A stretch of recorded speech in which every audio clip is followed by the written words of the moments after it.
السلام علیکم ناظرین.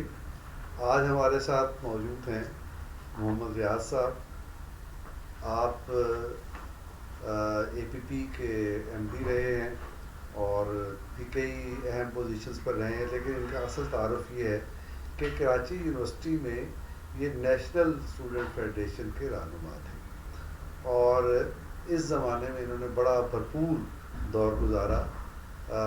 طلبہ یونینز بھی دیکھی, پابندیاں دیکھی, مزاحمت دیکھی, آپس کی لڑائیوں کا حصہ بنے. تو اصل میں ان سے اس لیے گفتگو کرنا چاہتا ہوں کہ آج سے 25 سال 30 سال پہلے جو تعلیمی اداروں میں ماحول تھا, آج اس کو کچھ جانتا بھی نہیں. مثلاً الیکشن ہو رہے ہیں, طلبہ یونینز کے درمیان ایک مقابلہ آرائی کی جیسے الیکشن میں ہوتی ہے وہ کیفیت ہے, ایک دوسرے کے خلاف نعرے لگ رہے ہیں, تلخی بھی ہو رہی ہے. لیکن اس کے بعد جیسے ہی یہ سلسلہ ختم ہوا, کیفیٹیریا کامن ہے, میز بھی کامن ہے, گفتگو کے موضوعات بھی کامن ہیں, اکٹھے بیٹھ کے چائے پی رہے ہیں, مزے بھی کر رہے ہیں, لطیفے بھی سنا رہے ہیں, اور جیسے ہی کیفیٹیریا سے نکلے پھر ایک دوسرے کے خلاف اپنے اپنے نظریات کے مطابق نعرے بھی لگا رہے ہیں. تو میں اصل میں ان سے گفتگو اس لیے کر رہا ہوں کہ اس عہد کو آج کے عہد میں آج کے عہد کے بچوں تک منتقل کیا جا سکے. تو کیوں ریاض صاحب, وہ کیسا زمانہ تھا, وہ یاد آ رہا آپ کو؟ وہ بہت اچھا زمانہ تھا. اس زمانے میں یہ تھا کہ ایک دوسرے کا جو مقابلہ تھا وہ ہم تحریری صورت میں کرتے تھے, پیمفلٹ کی صورت میں کرتے تھے, کسی مضمون کی صورت میں کرتے تھے, اپنا اخبار نکالتے تھے.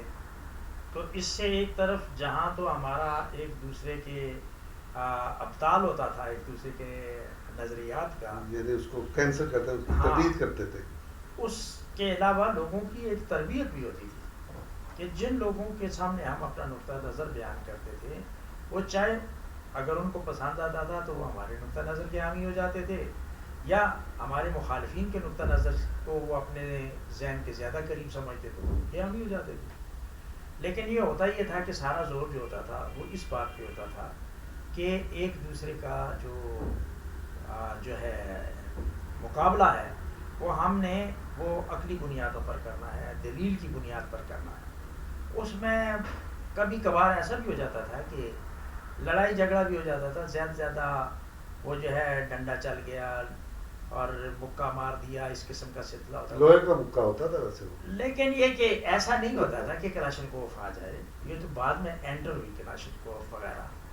وہ آپ نے دیکھ لیا کہ جب کراچی یونیورسٹی کے اندر کلاشنکوف کا سلسلہ شروع ہوا, ایک ہی دن میں 4 جو ہے طالب علم جب وہاں مر گئے تو اس کے بعد سے رینجرز وہاں پہنچ گئی, اور وہ رینجرز جو ہے جب کراچی میں جامعہ کراچی میں داخل ہوئی, وہ دن اور آج کا دن نہ صرف وہ جامعہ کراچی میں ہے بلکہ ایسا ایسا پوری کراچی میں ہے. بالکل ٹھیک ہے نا.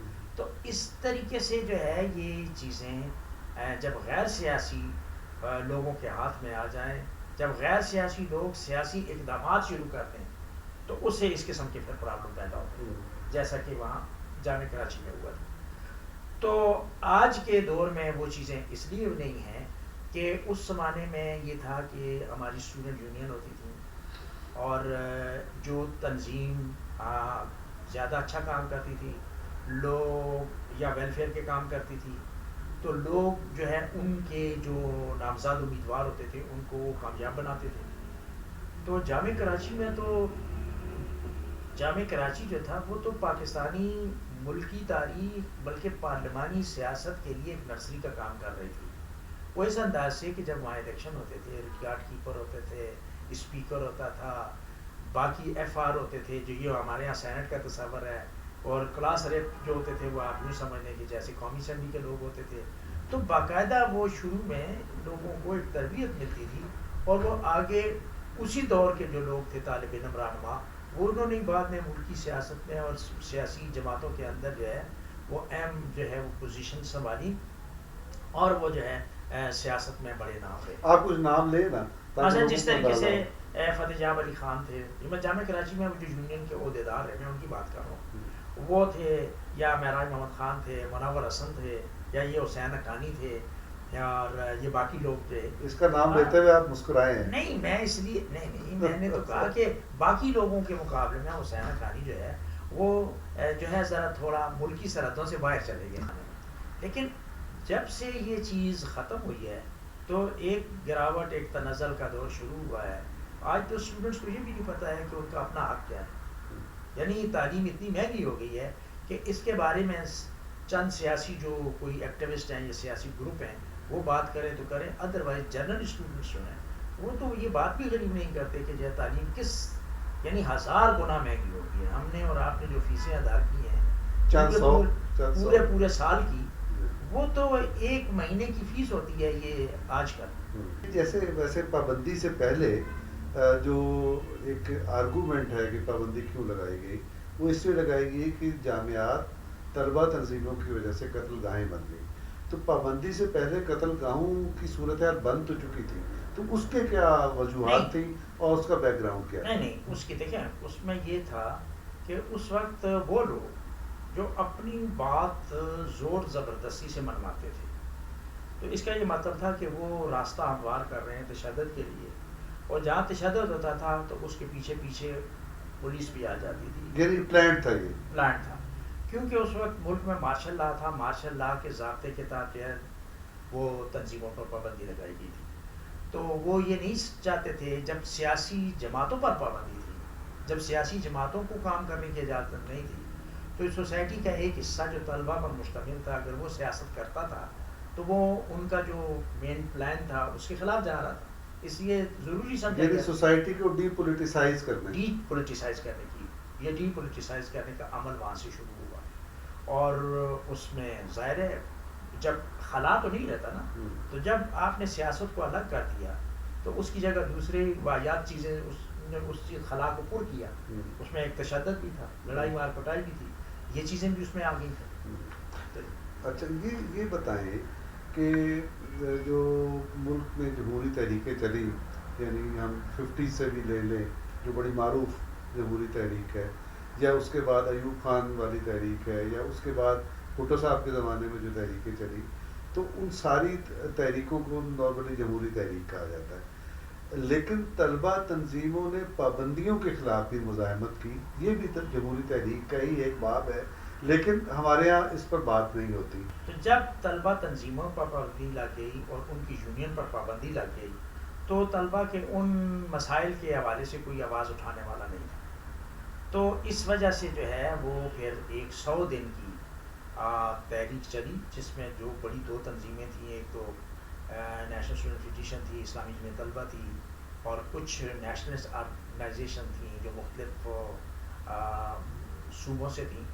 ان سب نے مل کے ایک جو ہے وہ اسٹوڈنٹ رابطہ کمیٹی جو تھی، طلبہ رابطہ کمیٹی بنائی، اور اس کے پلیٹ فارم سے یہ پیمفلٹ بھی تقسیم کرتے تھے، یہ اپنا جلسہ بھی کرتے تھے، یہ شہر کے اندر پیمفلٹ تقسیم کرتے تھے. یعنی یہ چیز آئی کہ شہر کے اندر عام پبلک میں جا کے یہ پیمفلٹ تقسیم کرتے تھے کہ ہمارے اوپر جو پابندیاں لگائی گئی ہیں یہ غلط ہے. تو یہ چیز جو ہے جو آگے بڑھتی تھی، اس کو جتنی سختی سے دبایا جاتا تھا اتنے ہی اس کے دیگر راستے جو ہے وہ طلبہ اختیار کرتے تھے. مثلا اس میں جو ہے وہ احتجاج ہوتا تھا، اس میں جو ہے وہ کوئی میچ ہو رہا ہے تو اس میچ کو جو ہے طلبہ نے کہا جی ہم یہ میچ نہیں ہونے دیں گے، تو وہ جو ہے وہ میڈیا کی یا انٹرنیشنل میڈیا کی یا باقیوں کی بڑی توجہ چلی جاتی تھی کہ جی یہ طلبہ جو ہے یہ انہوں نے یہ میچ اس لیے سبوتاج کیا کہ ان کی جو ہے سرگرمیوں پر پابندیاں ہیں. تو وہ ایک پبلک اٹینشن کو اٹریکٹ کرنے کے لیے وہ مختلف قسم کے اقدامات کرتے تھے. تو یہ زمانے میں قید و بند بھی ہوئی، اس زمانے میں قید و بند ہوئی، بڑے لڑکے جو تھے وہ گرفتار ہوئے. ایون وہ جو ہے جب جامعہ کراچی کی بس آتی تھی تو اس کو روک کے ان کو لڑکوں کو اتار لیتے تھے. کئی لڑکے بند ہوئے، کئی لڑکے جو ہے دیواروں پر چیکنگ کرتے ہوئے گرفتار ہوئے اور ان کو جو ہے وہ سزا ہوئی سمری ملٹری کورٹ سے.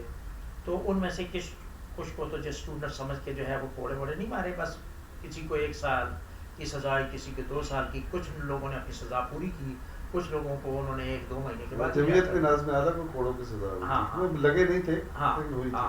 تو یہ چیز جو ہے اس طریقے سے تھا وہاں پر. اچھا یہ بتائیں کہ آج کا طالب علم جو ہے جس کو اس سارے ماحول کا نہیں پتا بلکہ اس کی فوائد کا بھی نہیں پتا، تو اس کے اندر ایسی کون سی کمزوری پیدا ہو گئی ہے؟ اگر یہ ریوائول ہوتا ہے یونین کا تو یہ ریوائول اس کمزوری کو دور کر سکے. دیکھیں بیسک وہ بنیادی کمزوری کیا ہے؟ کمزوری، سب سے بڑی کمزوری تو یہ ہے کہ وہ جو ہے جو ایک کمپٹیشن ہوتا ہے نا جی، مسابقت کا ایک جذبہ جو ہوتا ہے طلبہ میں، پڑھائی کے لحاظ سے، باقی ایکٹیویٹیز کے لحاظ سے، وہ ریوائو ہوگا، وہ ختم ہو گیا ہے. اب وہ چیز نہیں ہے کہ طلبہ جو ہیں وہ تیاری کر کے آتے تھے. بڑے اچھے ڈیبیٹر اس دور میں طلبہ یونین نے پیدا کیے، بڑے اچھے لوگ جو تھے وہ ہماری اسٹوڈنٹ یونین کے افق پہ سامنے آئے. الیکشن ہوتے تھے، الیکشن میں ہم جاتے تھے تو جو ہے اگر ہم 15 لوگوں کے ساتھ جو ہے کانٹیکٹ کرتے تھے تو وہ 50 لڑکا آ جاتا تھا. تو جب پابندیاں لگ گئیں تو اس کے بعد جو ہے اگر آپ 100 لڑکوں سے رابطہ کرتے تھے تو 5 لوگ نہیں آتے تھے. کہ ہم ایک یعنی کالج میں بیٹھے ہوئے تھے، ڈارمیٹری کالج کے کمرے میں، تو وہاں ایک کتاب کی برگردانی کر رہے تھے تو دیکھا تو اس میں ایک ڈاکٹر ایک کسی مریض کا گلا اس طریقے سے وہ چیک کر رہا تھا. ہم نے وہ تصویر کاٹ کے پوسٹر کے اوپر لگائی اور اس کے اوپر ایک نعرہ لکھا، ہم نہیں مانتے ظلم کے ذات. اب آپ اندازہ لگائیں کہ اس ایک نعرے کا اتنا امپیکٹ ہے کہ وہ نعرہ ہمیں مقبوضہ کشمیر میں بھی سنائی دیتا ہے، وہ نعرہ ہمیں پاکستان کی گلی کوچوں میں بھی سنائی دیتا ہے. یہ امپیکٹ تھا طلبہ کی سیاست کا سوسائٹی پر. اب تو کہیں بھی سنائی نہیں دیتا. نہیں ہے، اب بھی سناتے. یہ جو آپ دن کو دیکھیں نا، جب باہر جائیں سرکاری ملازمین جب اپنے حق میں جلوس نکال رہے ہوتے ہیں، خواتین نکال رہی ہوتی ہیں یا دیگر لوگ نکال رہے ہوتے ہیں تو وہاں پر یہ نعرہ سنائی دیتا ہے. تو یعنی آپ اس بات کی پرزور حمایت کرتے ہیں کہ طلبہ یونین باہر ہونی چاہیے؟ بالکل، اس طلبہ یونین باہر ہونی چاہیے. اس سے مسابقت کا جذبہ پیدا ہوگا، اس سے اچھی لیڈرشپ ملک کے اندر آئے گی، طالب علم کی ذہنی سطح بلند ہوگی، طالب علم کی ذہنی سطح بلند ہوگی. اور آپ دیکھیں نا اس زمانے میں اخلاقی معیار یہ تھا کہ ایک میرے 20 نمبر کم تھے 80% میں سے، تو ہمارے جو ٹیچر تھے ان کے ساتھ ہمارا دوستانہ تھا، ہمارا ان کے ساتھ ہر طرح کا جو ہے وہ دوستی تھی، سب کچھ تھا. لیکن ہم میں یہ ضرورت نہیں تھی کہ ہم ان سے یہ کہہ سکیں کہ ہمیں آپ 20 نمبر دیں. ہم اس کو معیوب سمجھتے تھے اور اس کو ہم یہ سمجھتے تھے کہ کسی دوسرے طالب علم کا حق مارا جا رہا ہے. لیکن اب یہ چیز نہیں ہے. اب تو پرائیویٹ اداروں کے، اسکولوں، کالجز کے جو مینجمنٹ ہے وہ بورڈ خرید لیتی ہے. وہ اپنے ہاں لوگوں کے نمبر بڑھانے کے لیے، قد اونچا کرنے کے یعنی لیے پرائیویٹائز ہو گیا ہے. پرائیویٹائز ہو. تو آپ یہ سمجھتے ہیں یونین کے نہ ہونے سے پرائیویٹائز؟ بالکل. اچھا، اس لیے کہ کوئی آواز ہی نہیں اٹھا. ایسا کبھی نہیں ہوا ماضی میں. یہ گراوٹ 1983 کے بعد ہر شعبہ زندگی میں شروع ہو گئی تھی. اس سے پاکستان کی خود مختاری، پاکستان کے استحکام کو نقصان پہنچ رہا ہے. اور پاکستان جو ہے وہ دنیا میں دیکھیں نا، آپ دنیا میں کیا چیز دے رہے ہیں لوگوں کو. کیا آپ کے یہاں اچھی کتابیں چھپ رہی ہیں، آپ کے یہاں اچھی فلمیں بن رہی ہیں، آپ کے یہاں اچھے سیاستدان پیدا ہو رہے ہیں، آپ کے یہاں اچھے پروفیسر، ریسرچرز پیدا ہو رہے ہیں جنہوں نے کوئی چیز کسی انٹرنیشنل لیول کی کوئی چیز جو ہے ریسرچ کر کے سامنے رکھی ہو. ایسا نہیں ہو رہا. اس لیے نہیں ہو رہا کہ آپ نے ایک فیئر، آپ نے خوف میں بند معاشرہ جو ہے وہ تشکیل دیا ہے. اور ایک خوف میں بند معاشرے میں آزاد لوگ نہیں بلکہ غلام آگے بڑھتے ہیں. تو یہی سلسلہ جاری ہے. اور آج آپ دیکھ رہے ہیں نا کہ ہمارے یہاں جو نہ ہم زراعت میں کچھ کر رہے ہیں، نہ ہم صنعت میں کچھ کر رہے ہیں، نہ ہم کسی اور فیلڈ میں کچھ ترقی کر رہے ہیں. ہماری سوسائٹی ٹوٹلی جو ہے وہ ایک صارف کی سوسائٹی بن گئی، کنزیومر سوسائٹی میں ہم زندہ ہیں. ہم کچھ بنا نہیں رہے، ہم دیگر چیزوں سے لے کے اور اپنی سوسائٹی کا کام ایڈاکزم کی بنیاد پر چلا رہے ہیں.